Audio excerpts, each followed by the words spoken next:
Quake on the Droid, Western Digital gets in on the SSD market, and more coming up on Hot Hardware with Dave Altavilla and Marco Chiappetta. Try GoToMeeting free for 30 days. Visit gotomeeting.com/techpodcasts. AMD has a new chipset, the AMD 890 GX. Marco, you seem excited by this new chipset. Could you try to explain what's the big deal with this, and what will this be able to do that sets it apart? Sure. Well, I'm not overly excited. It's not a game changer or anything like that.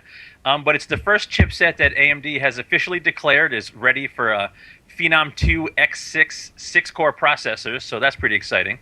It's also got the highest performing integrated graphics core of any chipset. The Radeon HD 4290 within the chipset performs relatively well for an IGP. It's also got a brand new South bridge, the SB850. That's the first to natively support SATA 3 or SATA 6G connections.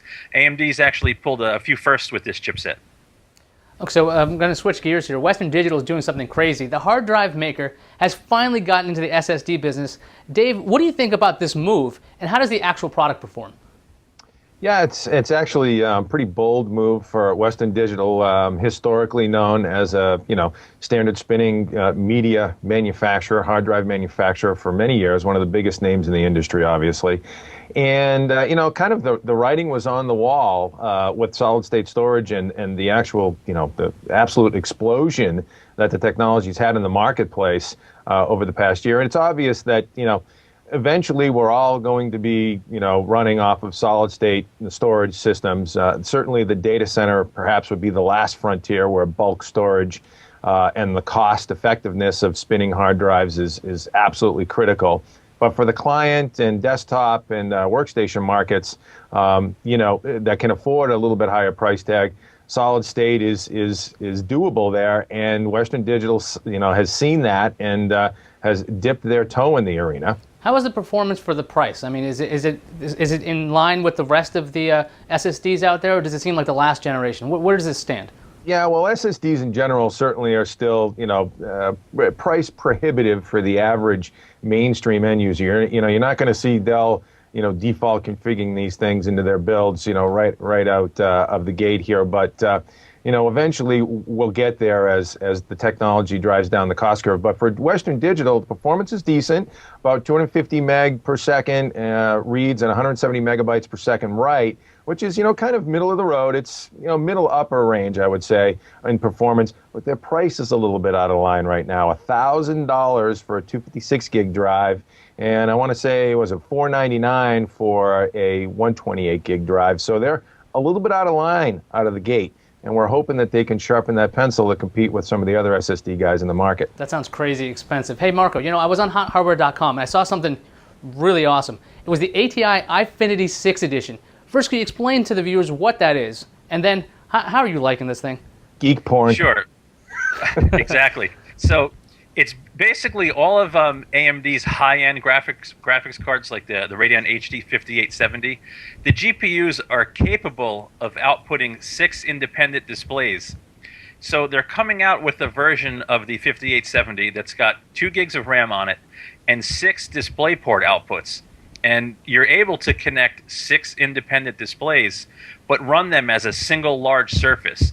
So you end up with these insanely high resolutions, this big wall of monitors, and you could game on it. You can use it for productivity. It's just like a big giant screen.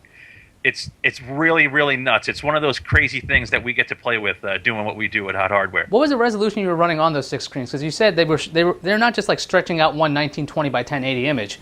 It's actually, right. I think each monitor is showing. It was QVGA, WVGA. What's the resolution per monitor? Well, the resolution per monitor is 1080p. It's 1920 by 1080. It's 6 22-inch monitors arranged in a 3x2 configuration.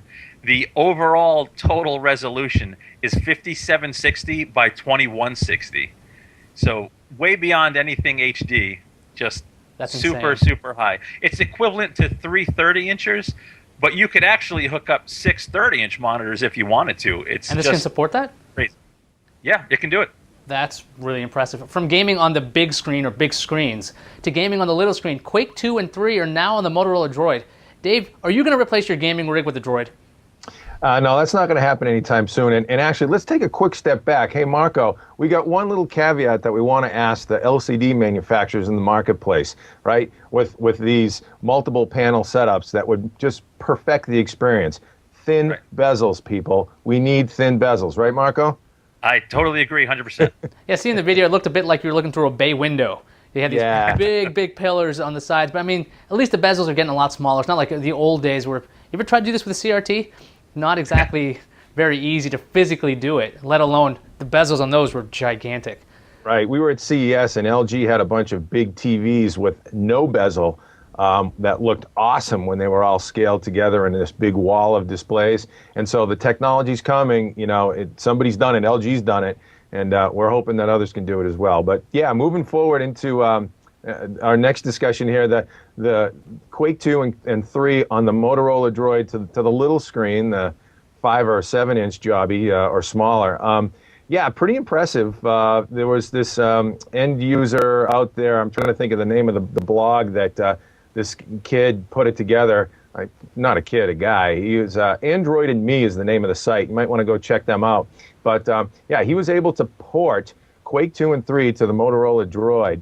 And, you know, pretty impressive. You know, this is technology, 3D technology that, I don't know, maybe 5 years ago or so, well, you know, took a pretty powerful graphics card to run and run fluidly. And now it's running on a handset. So do you guys, you're getting this brainstorm like I am, taking a bunch of droids, combining them together kind of in an Eyefinity kind of style, and playing one giant game of Quake. Droidfinity. Yes, Droidfinity. What do you think? Should we do it? I think it sounds pretty ghetto there, big guy. Hey, wait a minute. Ghetto, I don't know about that. I think, actually, these are expensive computing machines. Don't forget that. Anyway. No, it's definitely an interesting technology to see the technology running on a handset for sure. And I think it sort of speaks to the industry trend we're seeing with more powerful, more capable handsets, tablets.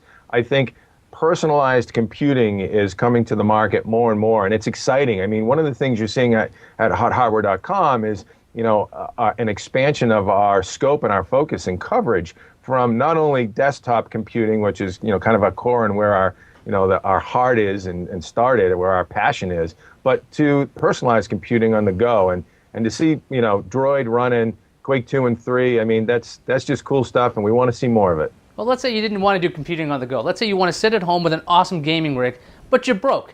You know, Marco, I think there's a way for the viewers to do that, isn't there? I think there's a giveaway at Hot Hardware. Wouldn't you know? Yes, absolutely. We continue to show the love for the next couple of weeks.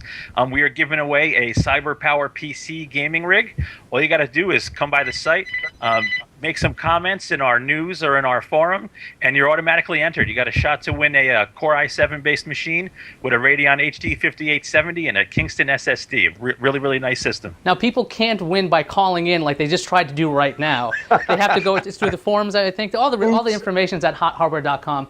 And I guess that's it for this edition of Hot Hardware on TechV. Marco, Dave, thanks for all the information. You can find everything we talked about at hothardware.com. Lots of videos there, too. I'm Ayaz Akhtar, and we'll see you later.